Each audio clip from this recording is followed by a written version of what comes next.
Just more Projectile College Physics. We are here to do some more problems regarding projectile motion.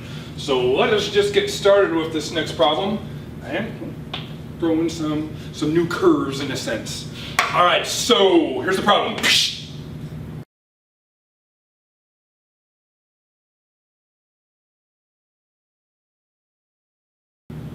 All right, so we got ourselves another projectile.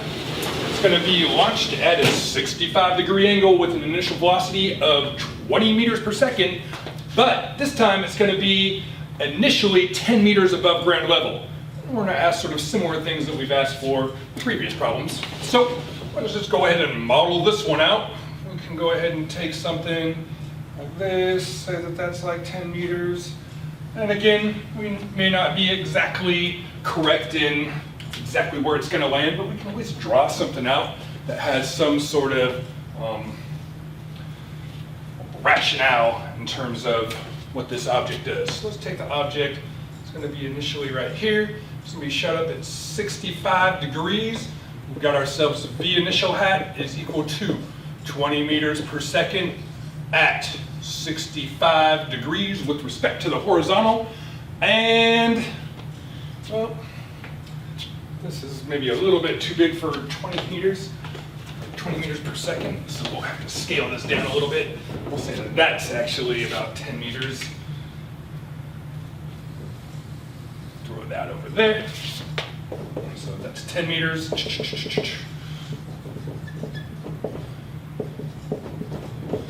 Ground level there, and what is this projectile going to do? It's going to go up and then it's going to come back down. So let's go ahead and draw that in here. It is going to go something like that within reason, right?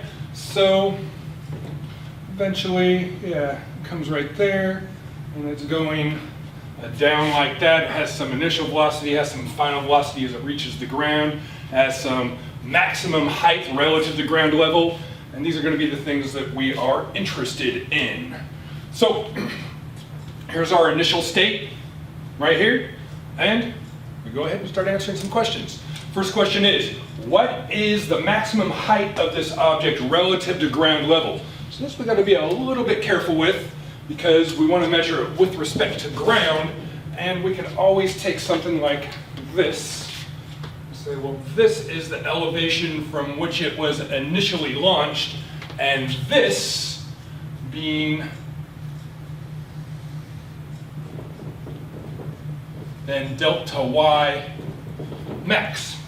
So if we want the total height that it goes relative to the ground, total maximum height, that's going to be this 10 meters here that's initially off the ground plus delta y max.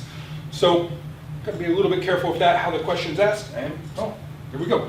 So let us go ahead and note that the maximum height here, H max, would be equal to delta y max plus 10 meters. And there we go. 10 meters here, delta y there, and we just want to know part A, H max is equal to what? Ultimately, what does this come down to? Figuring out what delta y max is. So we go ahead and do that, right? We've done this stuff before. Let's concentrate ourselves on the y direction and note that what are we going to need? It's a good first place to start. That's right. We've got to go ahead and figure out what the x and y components are of this initial velocity.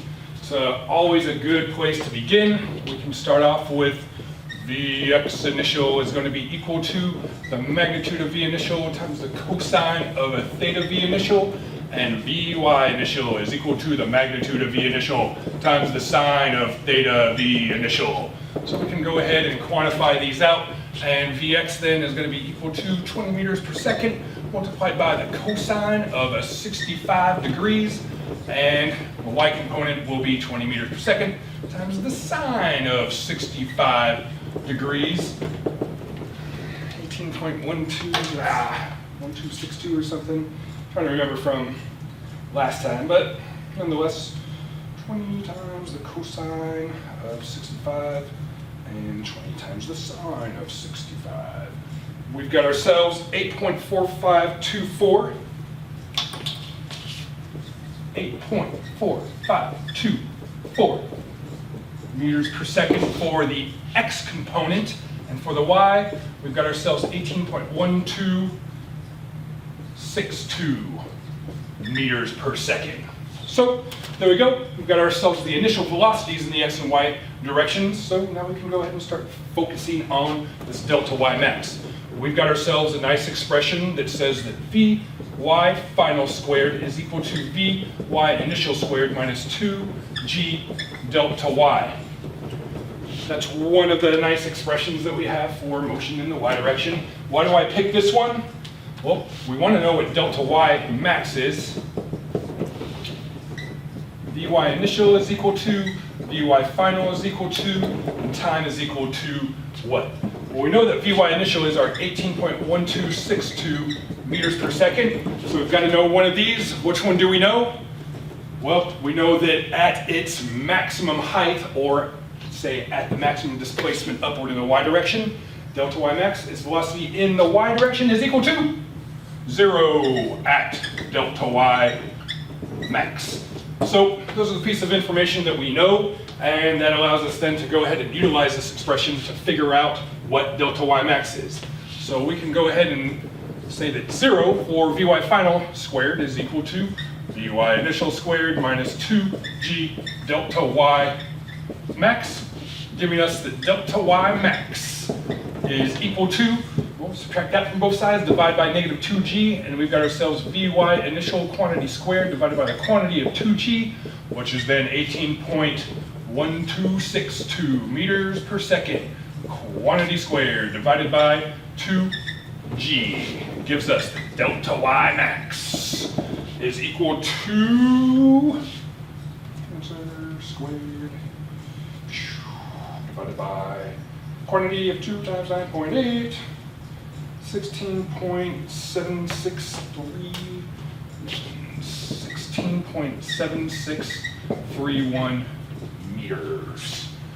So there we go, we got delta y max. Final answer, we want to know what is h max. So we come up and deduce that h max has to be, again, delta y max plus the 10 meters that is initially off the ground, which then gives us the maximum height relative to ground level that this projectile assumes is 26.7631 meters. We're going to round that off to 3 significant figures and call that 26.8 for final answer. I just leave it like that right now, and that's that. So there we go. We got a part A. So we move on to a part B. Part B asks, what's the total time this object is in the air for? Well, let's go ahead and think about figuring that out, right? We've got part B. T total is equal to what? Well, we need to know some things, right? There are some other quantities, like a delta y. We've got a Vy initial that we do know, and a Vy final. So this is 18.1262 meters per second. So then the question becomes, which of these two quantities, delta y and Vy final, do we know? Because we need to know two to figure out what T total is. So we do not know this. We do not know what the final velocity of this object is in the y direction.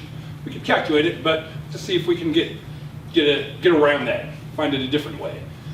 So we start here, right? And by the time we reach the ground over here, we have gone through a displacement from here to here, downward, by 10 meters, right? So we've got ourselves that delta y, we can put this in, is a y final minus y initial, which we could call ground level the 0 meter mark. Our initial location is then the 10 meter mark, 10 meters above it, which is then equal to negative 10 meters. So there's the total displacement in the y direction this object undergoes in reaching the ground. So what do we do with this? Hey, we go ahead and utilize it, right? So let's do that. We've got these two pieces of information. So how are we going to get time? There's only one expression that has time in these two expressions that we've been using, or these two quantities that we've been using, and that is delta y is equal to negative 1/2 g t squared plus b y I times a t. All right, so what we're going to have to do with this, well, delta y is non-zero, Vy initial is non-zero, and this is definitely non-zero. All three of those terms are non-zero terms. We're going to have to use the quadratic formula if we go about it this way. Which is perfectly fine. We just go ahead and do that. So we can write this as 0 is equal to negative 1/2 gt squared plus Vyi times t minus delta y. Write it in standard form, 0 equals at squared plus bt plus c, if you will, and make ourselves that a is then equal to negative 1/2 g, b is equal to Vy initial, and c is equal to negative delta y. So then, we are in the realms of quadratic solve. So,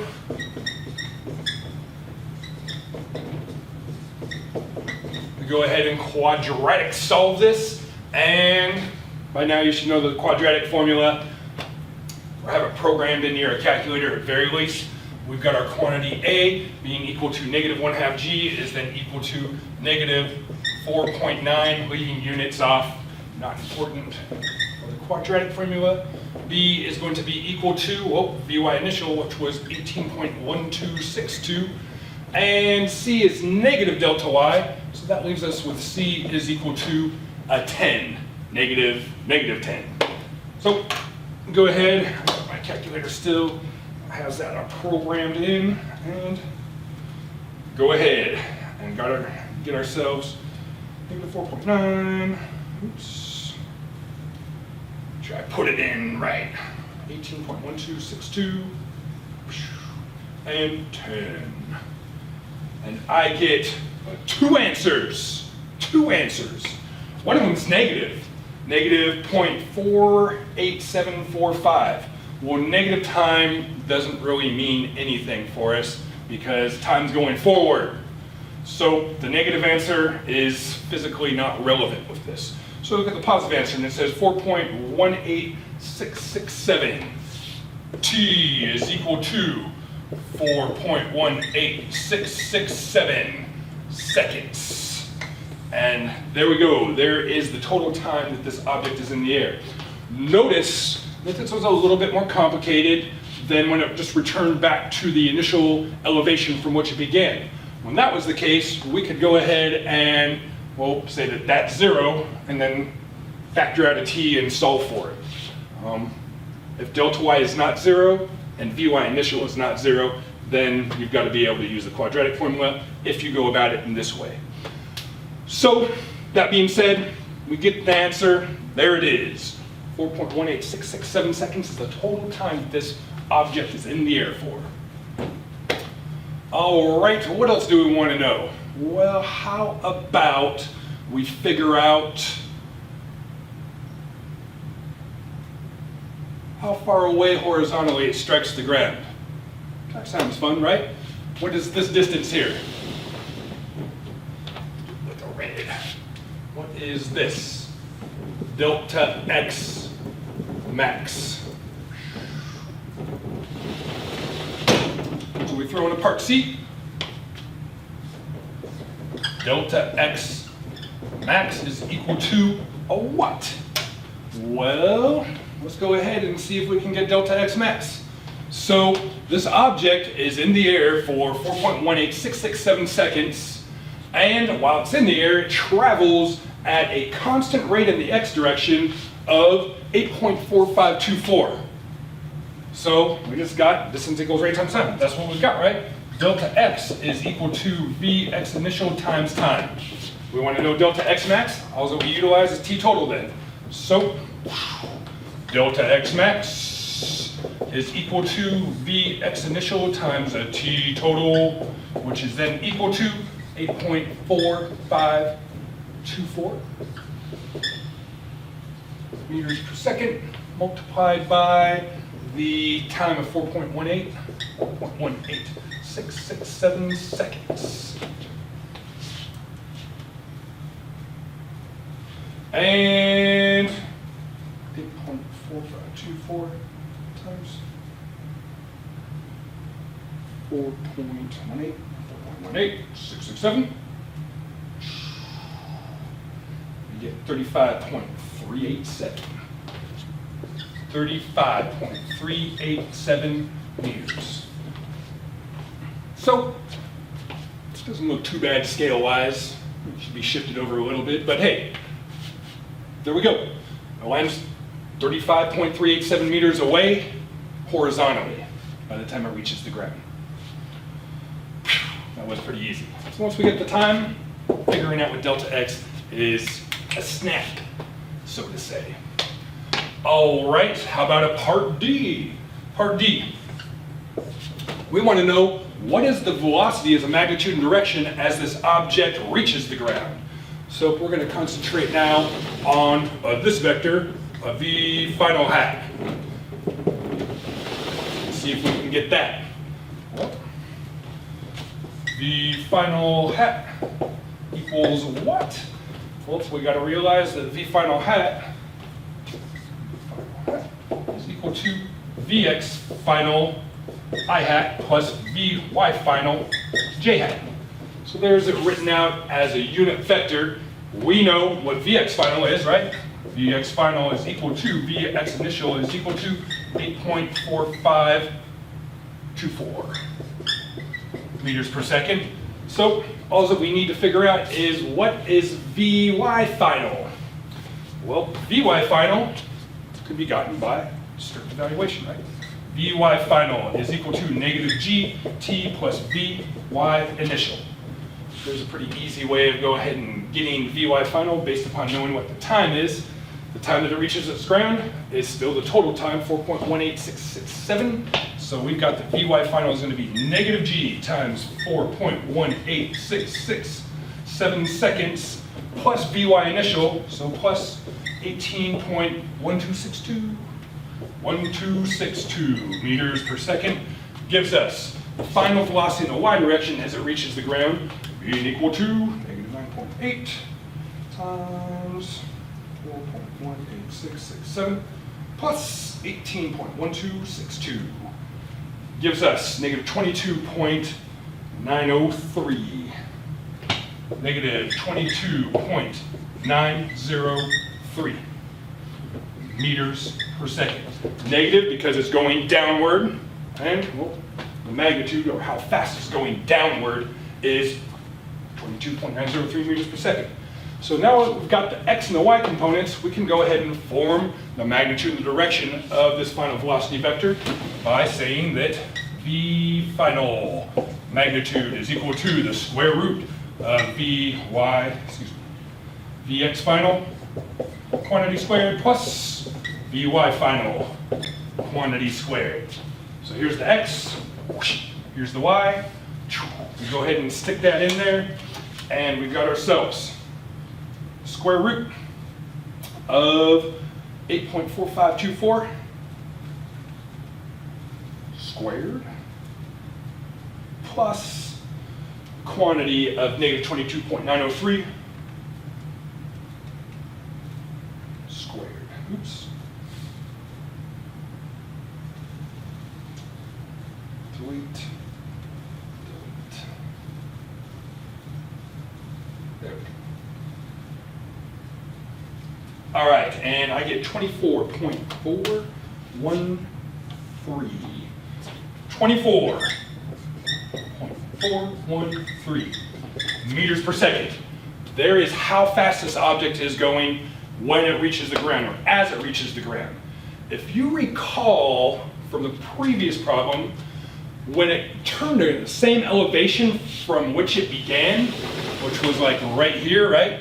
It was traveling at the same rate that it was initially traveling at. There was symmetry in that. So it goes up, slows down, and it's going up, and then speeds back up as it's coming back down. By the time it gets to the same elevation, it has the same speed that it originally had. And it's traveling at the angle now below the horizontal. So what do we have? Well, we gave it a little bit more time to have gravity accelerate it, increase its speed, and instead of just 20 meters per second that it had right here, well, it follows this extra 10 meters and it now has a speed of 24.413 meters per second. So there we go. What else do we have? We've got theta of V final is gotten by the arctangent of Vy final divided by Vx final. Vy final, negative 22.903. Vx final, 8.4524. Just go ahead and put those in. Negative 22.903 divided by 8.4524. 8.4524. And we get ourselves negative 69.743. Negative 69.743 degrees. So the angle that it makes with respect to the horizontal, by the time it reaches the ground, is greater in terms of an absolute value than what it was initially. Now again, when it's right here, traveling in this direction, which is negative 65 degrees. And here it is going at 20 meters per second, again from the last problem. As it goes down further and further, well, the angle becomes steeper and steeper. And stands to reason then that, hey, this angle should be greater than this one in terms of absolute values, steeper angle. And indeed it is, by a little more than 4 degrees, almost 5 degrees. But anyway, there we go. Could round these off to 3 significant figures. Projectile right into the trash can. And there we go. We've got ourselves the final velocity as a magnitude and direction. What else? What else? How about this? How about we want to know something maybe strange? Well, not really strange, but something. We want to know what is the height of this object after it's moved a certain distance in the x direction. Let's say after it's moved 18 meters. So this is supposed to be like 35 meters, right? We could cut that in about half and be somewhere, let's see, half would be, yeah, somewhere over here. That'd be like 17 or so. Let's say this mark right there. This is delta x is equal to 18 meters. And we want to know what is the height of this object after moving this distance in the x direction. So here's the question.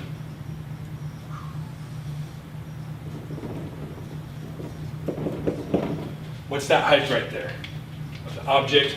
And it is right there. Go over 18 meters, figure out how high it is. So, how are we going to get that, right? Well, let's check this out. At any given point in time, there is an ordered pair, a delta x and a delta y, that this object is at or has undergone. So, in terms of position in space or displacement relative to where it initially was. So, it's time that couples delta x and delta y together. They themselves are independent of one another, but the object can only be at one position at any given time, right? So as time goes on, they change with each other. So what do we have? We've got ourselves this. Delta x is equal to Vxi times t. That's the only thing that we've got for delta x. And we've got ourselves a couple different things for delta y. We've got ourselves delta y is equal to negative 1/2 g t squared plus Vyi times t. And we've got another one that has delta y, but no time in it. So let us think about just utilizing these two fundamental expressions here and see if we can figure something out. Well, look at this first one. If we are told what delta x this object has moved through, what displacement in the horizontal, and we know the rate that it's traveling at, we know how long it takes for it to travel that. And if we then can figure out how long it takes, we can evaluate delta y at that moment in time and figure out what that displacement is. And we know that the height relative to the ground is going to be h plus that delta y. So we got that h is going to be equal to 10 meters plus delta y, this 10 meters here, plus this delta y right here that is undergone. And There we go. So utilizing a delta x, we could change it around and say, well, t has to be equal to a delta x divided by Vx initial, which is then going to be 18 meters divided by 8.4524 meters per second. And we're going to get some seconds here. 18 divided by 8.4524, right? 8.4524, yes, good. And we've got that is going to be 2.1296 seconds from when it was launched. And what do we do then? Well, we go ahead and utilize that time. Now we've got the delta y is going to be equal to -1/2 times g times 2.1296 seconds quantity squared plus Vy initial, which was 18.1282, 1262. Get these mixed up now. Vy initial 1262, yes. 1262 meters per second, Vy initial times time, 2.1296 seconds, which gives us delta y is equal to -0.5 times 9.8 times 2.1296 squared plus 18.1262 times 2.1296. All right, kaboom, what do we get? 16.379 meters above the ground. 16.379. No, that's delta y, sorry, not above the ground. That's just delta y. So again, that delta y is this is delta y. And then we have this being the initial height that it was relative to the ground. So we got ourselves that h is going to be equal to 16.379 meters plus 10 meters is equal to 26.379 meters. There we go. All right, so there we go. What if we wanted to know what is its velocity at that point? Well, we can figure out that too. And that is indeed the next question. We've got what's the velocity when it's moved 18 meters in the x direction? Well, we already know the time that it takes to move that distance, so we can start utilizing this. So that was like a part E, huh? Going into part F here. A, B, C, D, E. Yeah, this was E. So F V hat is equal to what? Pertaining to part E. And we just need to know what is Vx final and what is Vy final. We've got that Vx final is equal to Vx initial is equal to 8.4524 meters per second. And Vy final is going to be equal to -gt plus Vy initial, which is -g times 2.1296 seconds plus 18.1262 meters per second. Vy initial giving us the Vy final.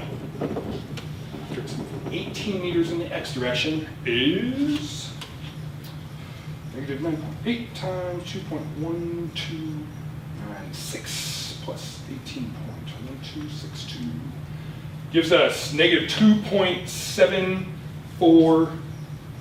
-2.7439 meters per second. So there's some information that's actually in this Vy final that's of general interest. Again, we want to make sense of stuff, right? The fact that it turns out to be negative says that this object is not rising, it is now descending. And it's not going really that fast, right? When we think about what this object does, it slows down in the y direction as it reaches its maximum height, but while it's increasing its height, the velocity in the y direction is positive up. It gets to its maximum height, and the velocity in the y direction becomes 0, its velocity is only pointing in the x direction at that point in time, and then it starts descending from there. The velocity in the y direction becomes negative, and its trajectory becomes steeper and steeper as time goes on. So, makes sense, we're pretty close to the top. It's going downward. The velocity in the y direction is pretty small and is negative downward. Makes sense. All right, so let us go ahead and figure out the rest of this. What is the velocity as a magnitude and direction? We've got enough information to go ahead and get that. And, all right, so we've got ourselves that V final magnitude is equal to, in the square root of Vx final squared plus Vy final squared, which is then equal to the square root of quantity 8.4524 meters per second squared, plus we've got negative 2.7439 meters per second quantity squared on the y direction, which gives us then the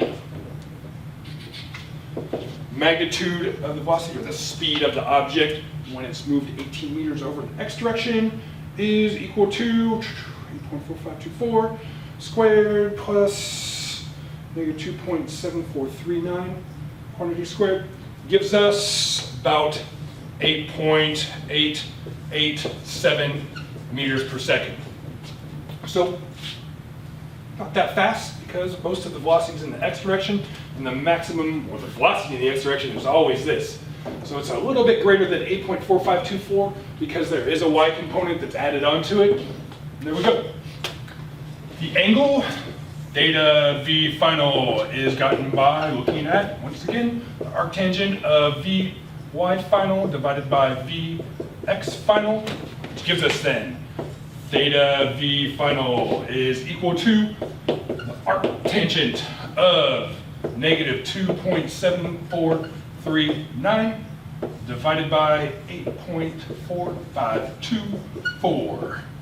And we get that to be arctangent negative 2.7439 divided by 8.4524 gives us, let's call that negative 17.95. Negative 17.985 degrees. So we round those up to three significant figures, that'd be fine. 8.89 meters per second at, well, we could call that negative 18.0 degrees. And there's our final answer. I just leave it like this for now. Anyways, negative 17.985, does that make sense? Yeah, good. When it's back up at its maximum height, the angle is 0, and then, well, it starts increasing negative because it's going downward. And by the time it gets back to its same elevation, it's at 65 degrees below the horizontal. Way up here, when it's still pretty close to its maximum height, it should be much, much less. And indeed it is. It's negative 17.985 degrees. So, what's the point of all this? The point of all this is, given the initial condition of the system, all that we were really told is what the initial velocity was and how high this object was from ground level initially. Everything falls into place. We could ask anything about it. And we have some interesting things just to say, just to see that we could really, again, ask anything pertaining to its motion at any given position, at any given point in time, and figure out what's going on. That's it. So stuff takes practice. But drawing diagrams, invaluable really, because they help us keep track of what we're really trying to quantify, what we're being asked. So that's the big struggle often, is really reading the question and saying, what does it want? You have to read for information. You have to start making tables of what you know, what you don't know for a given part of a question. And writing or drawing out some system, even if it's not drawn completely properly, you get a feel for, hey, how things should play out based upon the parameters of the system. And drawing stuff out allows you to really see what's going on, make sense of it. And then the calculations kind of fall into place. It all takes experience, time, and that's it. More problems you solve, more you see, the more you understand, more connections you make. But that's just the nature of this subject. Takes time, give yourself time, and figure stuff out, right? That's right, that's what we want to do. Understand. At that, I bid you a good day. Take care. That's it.